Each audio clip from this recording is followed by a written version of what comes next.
नमस्कार दोस्तों, मैं मीत सेठी और आप देख रहे हैं मीत सेठी 786 चैनल।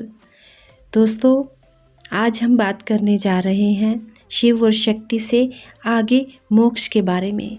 मानव जीवन का परम लक्ष्य मोक्ष है और खुद को दुखों से मुक्त करवाने के लिए मनुष्य मोक्ष की प्राप्ति चाहता है और अपने लक्ष्य को प्राप्त करने के लिए मनुष्य ज्ञान और शक्ति दोनों के साथ जुड़ता है, तभी वो प्राप्त करता है बुद्ध तत्व, ब्रह्म तत्व।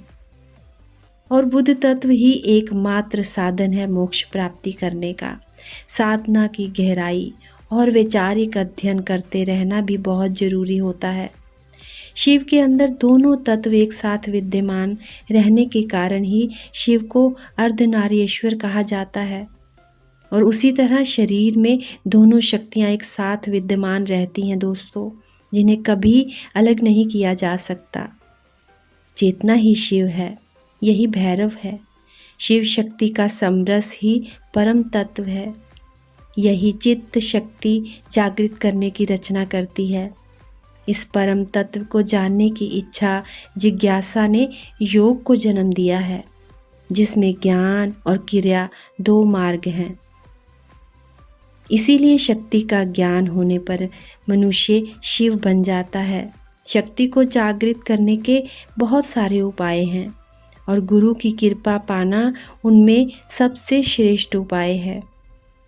गुरु की कृपा पाने के बाद शक्ति का जागरण सरल बन जाता है और इसी से शिव अवस्था प्राप्त हो जाती है। इसी ज्ञान से अद्वैत अवस्था की भी प्राप्ति होती है और यही जीव की सिद्ध अवस्था और परम गति बन जाती है।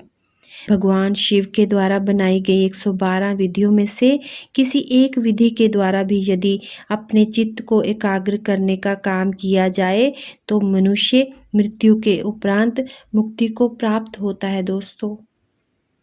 जिन्हें आत्म अनुभव नहीं होता वही स्वर्ग नरक में जाते हैं। जिन्हें निराकार ब्रह्मा का उपासक ब्रह्मा में लीन होना आ गया, जैसे गर्म तवे पर पड़ी पानी की बूंद विलीन होती है, उस तरह तब सत्य ज्ञान की प्राप्ति मिथ्या ज्ञान को त्याग देती है। जैसे सांप अपनी कैंचली उतार कर फेंक देता है। परम तत्व का ना तो कोई कारण है दोस्तों, ना कोई काम है। वो सभी उपायों से परे है। वो एक है, वो अद्वितीय है, वो अद्रव्य है, उससे अलग कोई भी नहीं है। वो कोई दृश्य भी नहीं है और वो किसी की कल्पना से भी परे है। वो एकमात्र चेतन स्वरूप है।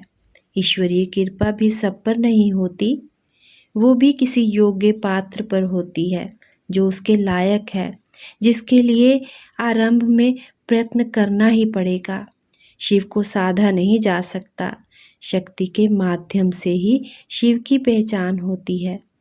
जहाँ चेतना है वहाँ शक्ति हमेशा विद्यमान है और जहाँ शक्ति है वहाँ चेतना हमेशा रहती है। जिस तरह से वृक्ष के बीज में ही एक पूरा वृक्ष समाया हुआ है, उसी तरह शिव रूपी चेतना में ये पूरी सृष्टि समाई हुई है। इच्छा, ज्ञान और क्रिया ही सृष्टि की रचना का कारण है। जब सभी विचार बंद हो जाते हैं उस शांत अवस्था को समाधि कहा जाता है और यही शून्यता की अवस्था है और इसी शून्य अवस्था में आत्म अनुभव होता है। साधना आरंभ में स्थूल वस्तु से शुरू की जाती है और क्रम से चलती हुई सूक्ष्म में धीरे धीरे बढ़ते हुए आगे जाना पड़ता है और अंत में स्वयं साधना करने वाला साधक शिवरूप बन जाता है। तो दोस्तों, इसी के साथ अपनी वाणी को विराम देती हूँ। आप भी साधना से जुड़िए, ध्यान से जुड़िए और शिव रूप बन जाइए। अपने अंदर के शिव और शक्ति को जानिए।